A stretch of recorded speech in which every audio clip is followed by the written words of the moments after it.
Good day, LaShawn. I forget to mention this, that last night's session, one of the points was David. David was what you call leadership. So David was leadership ability and skills. So when we doing that, other part of the success in life leadership, I show all these points, the pioneer going forward, but we left out on the PowerPoint David. Well, welcome everybody today, Evangeline, Rachel, Daniel, Tobago, and Ramirez. Such a joy having you all. Lisa Balchan. Lisa, I really appreciate your point of view and what you did put on Facebook, which was a real good buffer, because that article that I put, note, it create a little firestorm. but when people like you, and we had some good people from church give some good expression. My position is never political. My position is the kingdom of God. We must not allow politics to take away our rights to worship. The church in California, which is the Ukraine church congregation, American Ukraine, and that when the governor went ahead and shut it down and planning to charge them, and even if they had to find means to totally legally shutting them down, because he gave an instruction: no service, no church. The church, Ukraine church, kept their service. They did all the precaution. They did social distancing, sanitizing, everything that the government allowed for businesses and factories. They did it, and they stood their ground and kept services. And when it was close to going to shutting down, the church had to actually take it to court. The instruction from the governor, it went to court, and the court ruled that the governor was what you call wrong in terms of targeting the church and in terms of the rights and the privilege to worship. And when the judge was about to write his response and also declare damages, that the governor had to pay the church damages for what they did to the reputation, the governor backed down pretty quick and said that he's showing an olive branch to all the churches, and he opened up the churches in California. And I'm saying to us all here, because I know this is connected with dealing with devotion to their marriage, and unless we don't make a stand, the devil will use good people. Now, I'm not saying government leaders are evil, but God has used good people to do wrong, to do his agenda, to suppress, pull down the church. And so I put up another article again. I said what the scripture says, that every knee shall bow, every tongue shall confess that Jesus is Lord. He is the supreme authority. And where the government does not have the moral, the legal, nor the spiritual rights to close the church, nor allow it, the amount less than what they allowing those outside there. So I don't know. I'm still going to stand my ground that we have a right. And unless they could prove otherwise, there is corona in Trinidad. One of the errors that the government would have made, where the only way you could know you could still be fearful of the corona, is because they were supposed to have done about 30,000 testing in Trinidad. They refused to open up the test that people could just go in. And if you did a random test with about 30,000, that's enough to say the country, you're okay. But they didn't do that, and they're nervous.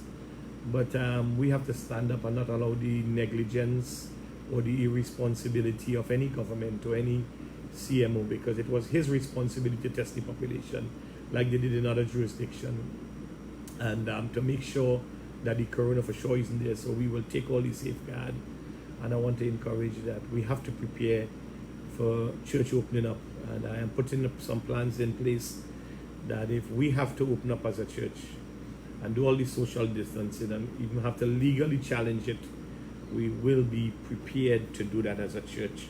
I know what happened in California. One Ukraine church did it, but the all California church celebrating now because the governor had to lift it, and the churches could have service. And sometimes somebody have to be standing up there when everybody else would be afraid.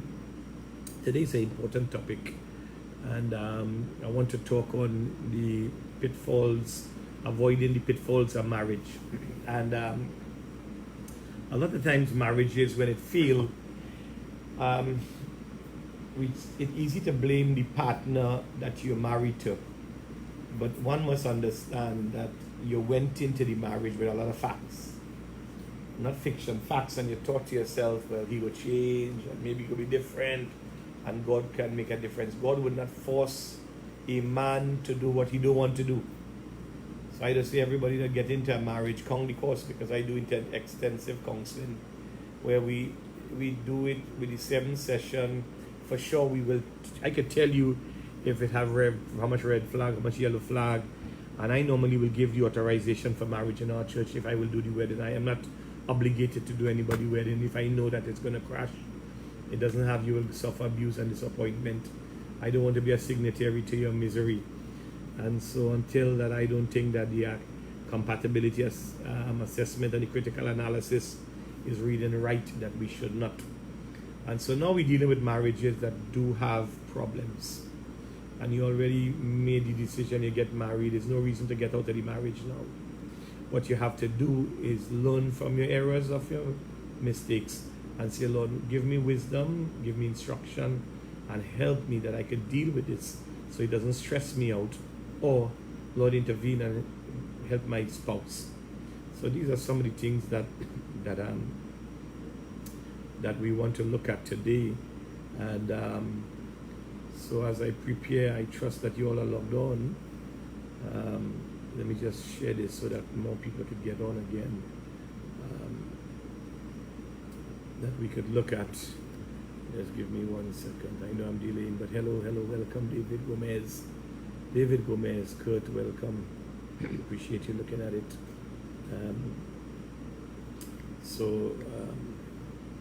I'm a little tight for time now. Just give me a second.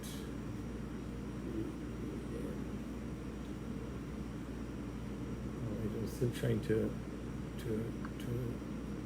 do some things here. Just give me a second.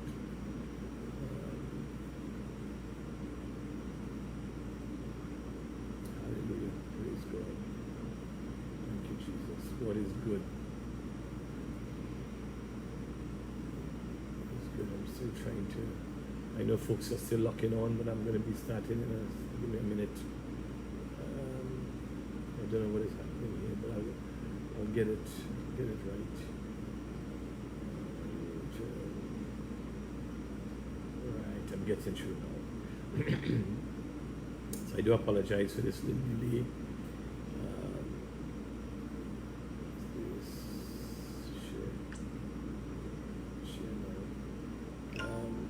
So I just shared it so that you could share it with others. Please do that. Share it now, because a lot of people who are going through crises in their life, this is going to really help them in their marriage and their relationship. Share now. Good. Now that I can go ahead. So I want to acknowledge you all and say thanks for those of you. Lika Mahabir, I'm Lavon, Dubari, good having you. Sharon, Alyssa, welcome Diane again, Michelle Singh. So we do appreciate you all coming on. All right, let me begin today by starting to address the area of pitfalls, we're dealing with the pitfalls in your marriage and your relationship.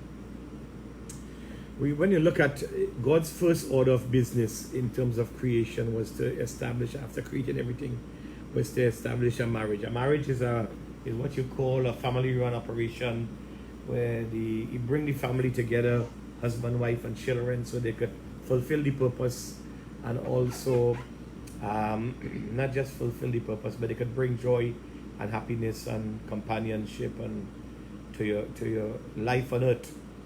And so marriage is really given to us for happiness, for joy, for gladness, for company, for everything you think of. That if a man don't need another business director to bring success in his business, but he first need a good spouse that he can have happiness in his marriage. Because you know that if you're a business person or you're a preacher or Christian and your business is doing well and your marriage is doing poor, you're still not healthy in terms of how you function as a business person. And so when you look at King David, his marriage and his home and his family was under siege, the siege of the enemy. So you have to understand that it is the devil that first comes in, and he's so discord, he's so make you to assume things, differences of opinion, diversity in ideas, without uniformity in what you want to do. He come in and he sow conflict, lies, deceit, and his agenda is to destroy your marriage. Once the marriage is destroyed, the home is destroyed. And some couples say, well, we didn't make it, but the children okay. No, the children are okay. Because when the children get older, they will never forgive you for what you have done in terms of they as a family cannot live with a mother and a father in the same house. And then you have stepmother, stepfather, marry a third time, a family. And the child grew up very confused. A lot of the times they don't want to get married. If they get married, they have unrealistic in terms of expectation. Their values totally change. So God is concerned about generations, and he's also concerned about marriage.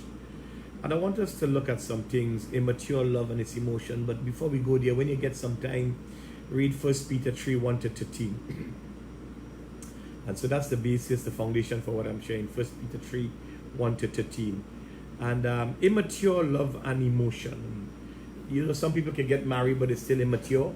You need to know how to mature in your relationship. They say it was a child, but when you become a man, you put away childish things.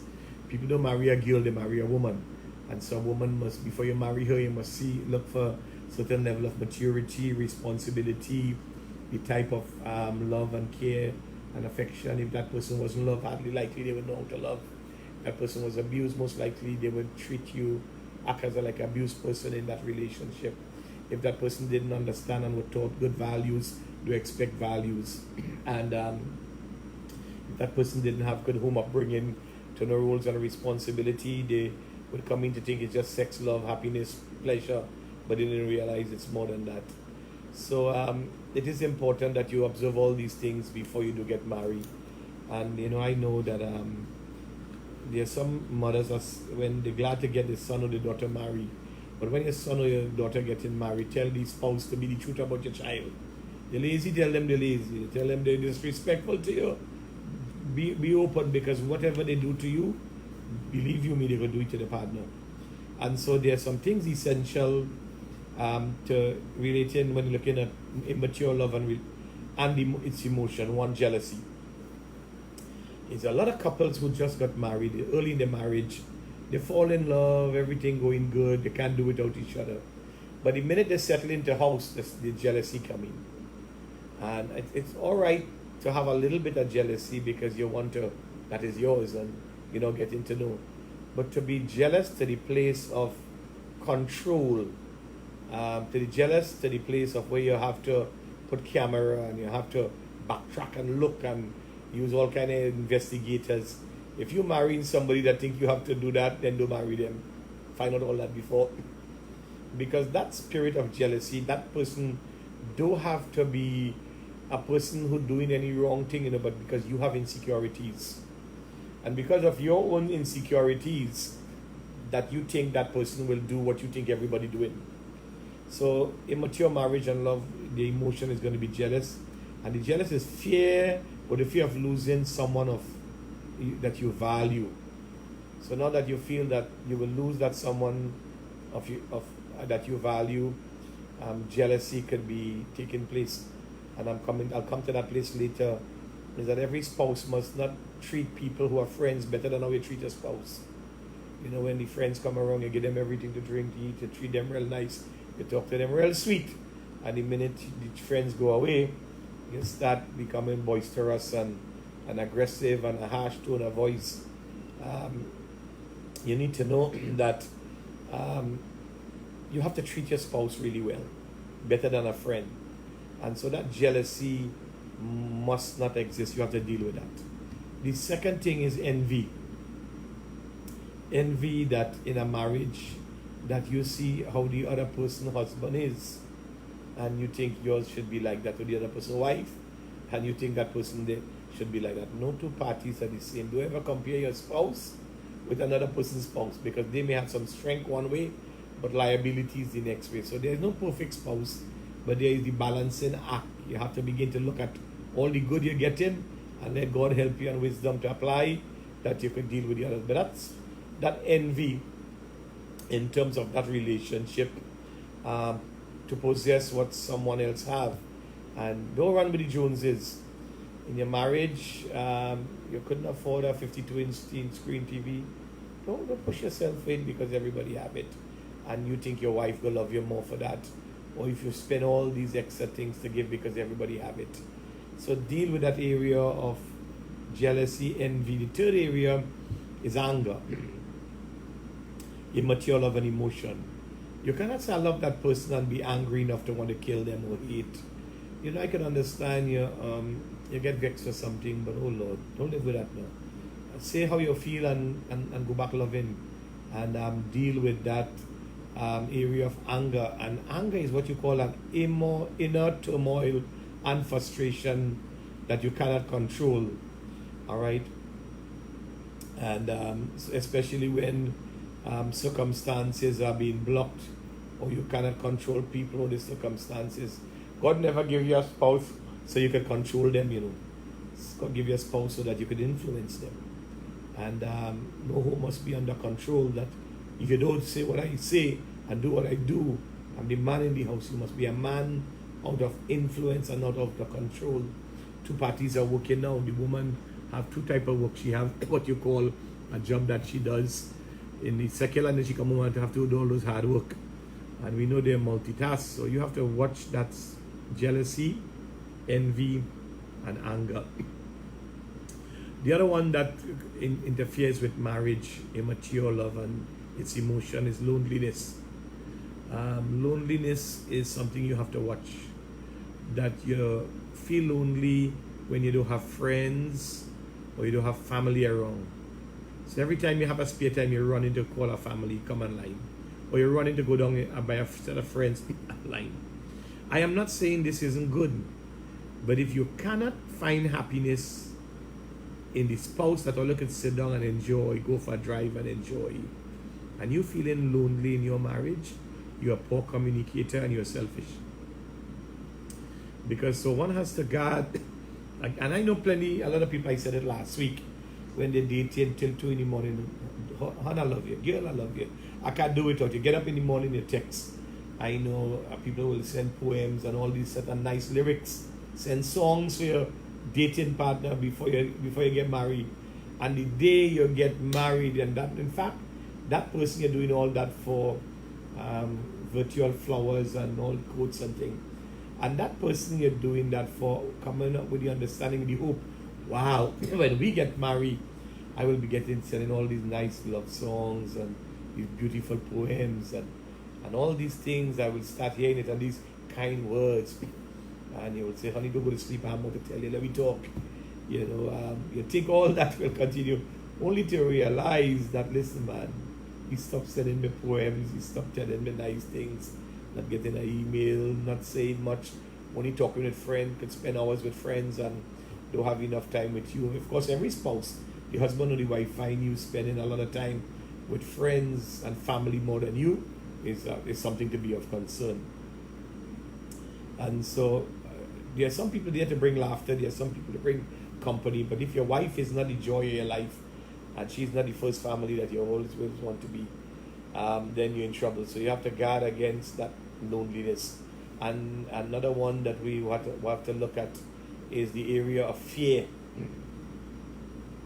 And a lot of marriage, when the immaturity of the marriage, marital love and its emotion has to do with fear, when your goals are not being met.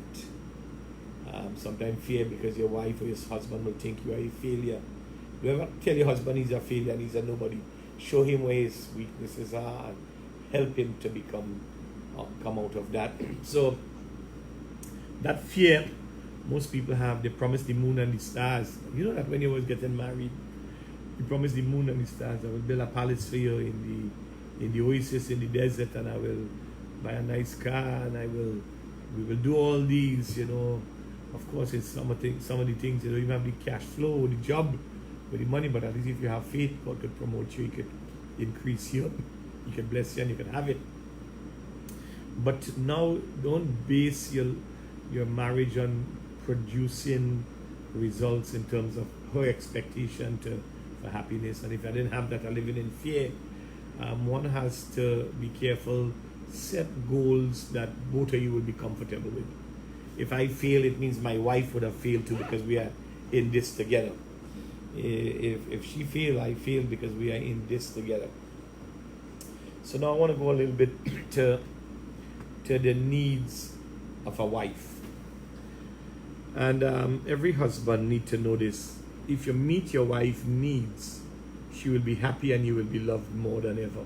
Number one, she needs to feel that it is very valuable, or that she needs to feel that the value in her life, that she is more important than your mother, your siblings, your friends, and your job. She needs to feel that and know that you are more valuable in life than the mother, the siblings, the friends, or the job. One must never want to run back to the father or the mother, or say, my mother did this, the mother did that. Well, bring your mother to cook for you. Or my mother did this. Well, bring your mother, she's not living, she's living with me. So it's not about your mother. Your father did this and your father did that. No, it's not your father living with me. We need to know that you value me more than your mother and father. My parents always knew that the day I got married, they lose me. They may have parental influence. I don't think my father was okay, but I know my mother was too happy with that, because my mother was strong and she had control and influence. And 5 boys, she guarded them with her life. She didn't have a daughter in life. And so when we got married, she was of the opinion that her voice and what she had to say was more important than my wife. And I would tell her, listen, I value my wife more than you, my mother. You can't take the place, two difference. And don't compete with my wife, but I want you, and my wife mustn't compete with my mother, because I don't need my wife to be my mother. Anytime you're looking for a mother to marry, you're in trouble, because she will mother you up for the rest of your life. And so she need to feel and understand that the value that she is or he is more than the mother and father. Number 2, when stressed out and hurting, you are willing to comfort without demanding an expectation and giving lectures. So sometimes that stress factor that she is going through and hurting that she's going through, that you're willing to comfort her without demanding or wanting even too much explanation and even giving a lecture. And so you need to know that when stressed out. Another area your wife needs is an open communication. She needs to know that she could talk to you at any time. Don't say, well, now is not a good time to talk to me. Or talk to me at the end of the month. No. She needs to have what you call a communication that is open, that nothing will disrupt it or obstruct it. An unobstructed communication. The next thing, in terms of the wife need from you, she need to know that you will defend her and protect her. Yeah. Any man that's not willing to defend or protect his wife from even people who would say things, and protect her from even herself and other people around her. And so she needs to know that you will be there to defend and to protect. The wife also needs to know that her opinion is valuable and that you discuss your decisions with her. Let me say it again. A wife needs to know that her opinion is valuable. Let me just say this. If you cannot now value your wife's opinion, well, then you shouldn't marry her. You never marry somebody who isn't wise enough to take the counsel or hear the opinion. That don't mean to say that you have to do it, but at least listen to the opinion, don't shut it down. And sometimes, I would have a positive attitude and I'd wanted to do something, and Rudy's kind of brash. Sometimes she would just come and not say it. Sometimes she say it in a nice way. Sometimes she just hit it below the belt. Straight down, kid, you shouldn't do this, and I don't agree with this, And sometimes the discussion for hearing the point of view why I think we should do it. What you see overrides what I say, and it must be an open communication to hear the views, because a lot of the times it's good, but sometimes the check and balance is to guard you from some of the obstacles that come your way. So you need to value her opinion and her ideas. The next one you have to look on is that she needs to share her life with you in every area of the home, the family, and the outside interests. Too much of wives having secret from the husband. You know something about Rudy? And I can say this about me too. There's no secret that in my life that she don't know. Don't keep secret from your wife. Let me tell you that. You have some intuition. This woman pick up that without you even knowing it. So she need to be able to share her life with you in every area, in the home, in the family, and even the outside interests. The best friend must not hear conversation and know things more than you know. But the outside friend know you in terms of girlfriends or boyfriends, you must know. And finally, in that one, she need you to be kind, the kind of man so her son can follow or her daughter will want to marry. So you need to be the kind of man that as a wife, she need to see the husband, that my son can say, I can follow. Paul say, follow me as I follow Christ. So Paul followed Christ on the principles of love, service, and a lot of other things. And Paul was saying to his leaders, you follow me because I am following Christ. So she need to know that you are the kind of man that her son or her son could follow. Don't say you could do this, but he can't. Whatever you set by example, expect him to. It must be all right to do.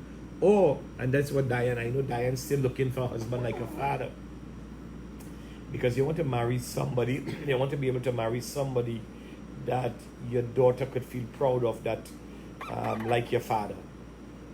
So there's another area, and I think I may have to. There's a lot of points that I have, but getting your husband to spend quality time with you, and number one, getting your husband to spend quality time with you. We're dealing with the ladies, right? Ephesians 5:33. Nevertheless, let every one of you in particular so love his wife even as himself, and the wife see that she reverence. That word reverence mean respect and admire. That she respect and admire her husband. Things not to do. Do not show appreciation or admiration for other men than your husband. All right, ladies, don't show admiration and appreciation for other men other than your husband. All right, don't talk about people, women husband better than yours. The next one, don't belittle or criticize your husband's abilities, character, and activities. I could understand you're going to counseling, you're sharing, you're getting, but generally on the outside, don't belittle or criticize your husband's abilities or character or activities. And Rudy always boasts about me. If it can fix, if Keen can fix it, it can fix. And there isn't anything that around the house that he wouldn't do. That she, and I feel good every time she talks highly of me, put feathers on my shoulder. I go out there and do much better. It lifts her up, but do you know it also lifts your esteem that, you know, listen, your wife actually value what you do. So don't belittle or criticize your husband's abilities, character, or activities. The other one is, don't exert pressure on him to do something until it gets done. And so sometimes I know what I have to do. I know when to carry the garbage. I see if the grass is too high, I can't live with high grass in my yard. I know I have to feed the fish. I know I know my responsibilities in the home. And so sometimes you have to leave the man on his own level to deal with it, rather than you nagging him. So then don't exert extra pressure to get him to do things that you know need to be done, that he know he has to do. All right. The next one that you need to do as a wife, Don't allow trivial discussion to turn into argument. And somebody says, you arguing about that? That you would take time with your husband and all you're talking about? That too trivial. You need to throw that aside, because what you're arguing about has nothing to do with you. It cannot help, it cannot advance your life. So don't allow trivial discussion to turn into argument. Don't try to win, you will lose. Any husband trying to win an argument to a debate with his wife, you lose big time, because she will lock you off. You can't win a woman, so until she come to the place of acknowledging truth and convicted of herself. So so you need to don't try to win in your battle. Sometimes you have to cave in a little bit. The next one I want to share with you: don't question his explanation, the explanation of his behavior. All right, don't have that controlling effect. Don't question his explanation of his behavior. If he calls from the office and say he have to work late, don't ask. In fact, don't ask, do you really have to work late? Know that he would work late because it's essential. No man who loves his wife will want to stay out working late, then driving in the pub, then going by friends, and then coming home late in the night to go to bed. Anytime a man doing that, his marriage has problem, and the wife has to also know that I have a part in this, because the man who will die to marry me, to come to live with me, now when we marry, he don't even want to come home. He looking for overtime. He looking to pass all the other places before you come home. If you have to go in the supermarket, come pick up another, go in the supermarket together. So don't question his explanation of his behavior. So if he calls and he say you have to do certain things, know that he have to do it. Things that you do as a wife: seek your husband advice and opinion. What you want for dinner? Keith asked me this. Roddy asked me this one. Keith, what you want tomorrow, Keith? We had soup every Saturday. Is a soup tradition, and the evening is a bread and chicken, bread and pork, or bread and something. Sundays, the diversity. During the week, you have different things. But she asked, Keith, what you want to eat? And my wife will also, she love her. I know when she cook things that she like, I don't like. She like bygone, and I do ask her to make a separate meal on that day. She make bygone. I eat a little bit of the bygone and something, corned beef or hot dog or something on the side. So I don't slave her to cook for her and me about likeness. But then the other day she will cook things that I like, and she would eat a little bit and eat something else. So you need to seek the advice and opinion of your spouse, your husband, like what he wants for dinner. You want to go for a drive, you want to do this. The other thing that you need to do is remember his requests and begin to fulfill it when possible. A woman will remind your wife, it's in her DNA to every minute that they remind him what he have to do. But it's not in the DNA of the man in term of his life to always keep reminding, like to be reminded of, or even reminding person of, all right? And so you need to look at that in terms of things to do. Look for that request to fulfill it when possible. The other one is look for occasional opportunities to draw attention to his positive qualities when you are with other people. And I shared that before. Identify your husband's good qualities when you're around other people. I know other women will jealous because their husband is matching up to yours, but say what? At least you go allow the husband in that family to aspire to something. The other point that you need to do is gain his appreciation for his occupation, how important his job is. Don't belittle his job. Don't make him feel your work alone is important. Say to the man, hey, I know you're doing an important job. Value his career, value his job, and let him know that what he's going to do out there, 8 to 4, that you consider it very important. Don't belittle. Don't say you can't get a better job than that. People taking advantage of you. Yes, say you're doing a good job, but say to him, maybe you're so good you have to look for something that could pay you more because you're better than what you're doing. The other thing a wife needs to do is be attentive to the concerns when he come home. When a man come home, he have concerns. Be attentive to that. This is one that I say to every woman: look attractive as possible. It's amazing when you have friends come in to dress up nice, put on lipstick, and you fix up real nice, comb your hair, and you present yourself good for when the friends coming in, because you want to give a bad impression that you look like the maid in the house with a whole pants with Clorox all on it, got this color and the shirt hang down, and you're here in a mess. Let the husband come home and see a pleasant looking wife. You know, look good. I didn't see dress up with a elegantly casual clothes, but wear something good and look good when you come home. You must feel good, you know. That you know a good wife, an attractive wife, and you don't have to be pretty like Miss Universe. Attractiveness has to do with grace, it has to do with personality, it has to do with look. That when a man come on, he sees a good looking woman and somebody that is pleasant, it brings joy to his heart. He relaxes one time. The pressure from move from 180 go down to about 120, and that's for real. And say, Pastor, somebody say, well, how you know that? Well, I tell you that I just check my pressure. Right at my age, I check my pressure twice for the day. And if I hear too much a strong discussion, the pressure go up. And if I see too much of a negative environment, the pressure go up. So a wife look attractive as possible, vice versa. The husband need to be. But I'm dealing with the wife aspect. Prepare to make an appetizing meal. Sometimes do something little. I mean, especially if you're a housewife. I ain't saying this for working women, and even a working woman, because God give you extra ability. Get something from the fridge and just put it in the microwave.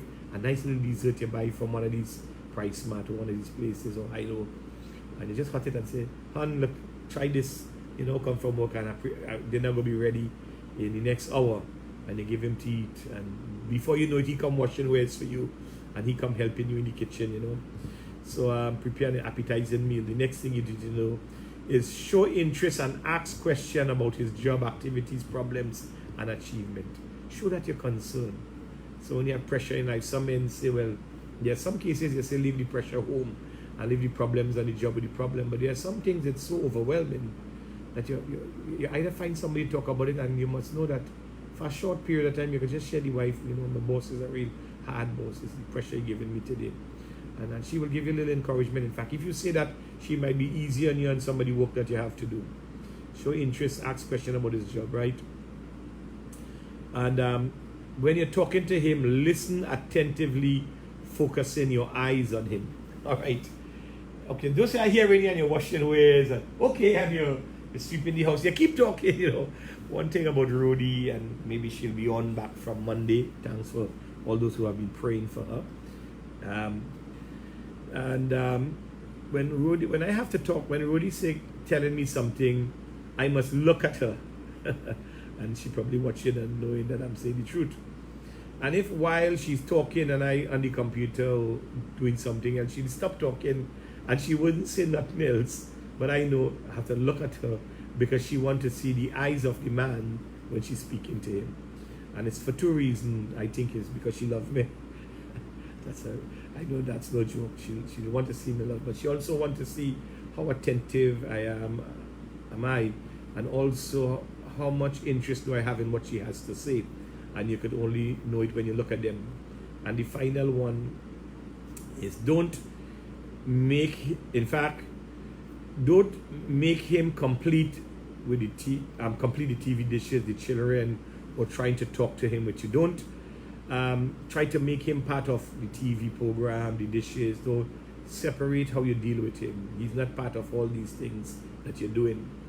And there's some other things that I have to share that I wanted to share, and I will do that next week Friday. Me and Rhodey will most likely be on next week Friday also. She's supposed to be on Monday, but by fate, and we'll be talking about these other things on marriage. I trust that what I have shared today would have really been a blessing to you as a wife. We are addressing the husband, but vice versa, it will affect others. Share this with wives, share it with people, and let it be a blessing to them. I pray that what I have shared today will make you a better wife, you a better husband, and at the end of the day, you'll have a better home, a better family, a better marriage, and may God continue to bless your home and your family. So I speak right now to every marriage, every wife, every husband, every child, God, that you will bless the home. You'll allow the home to be a home of success, a home of happiness, a home of joy, a home that you desire in heaven. And I pray, God, every pitfall that there was in David's life, that he had His family was in trouble and his marriage was in trouble. I pray in the name of Jesus, you will protect our marriages and protect our family. In Jesus' name, amen. God bless you and do have a good day.